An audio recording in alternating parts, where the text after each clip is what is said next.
afternoon mga sangkay. Ngayon ko lang napansin, nakikita pala dito yung Burj Khalifa. Kaso malingkit na siya tingnan. Kasi ang laki ng punong itage. Yan. Ganito dito, pahapon na.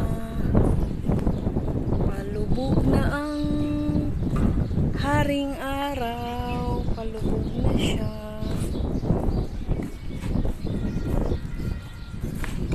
Sa may Burj Khalifa.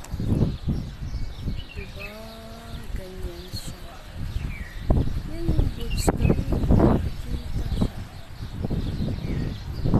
May inaano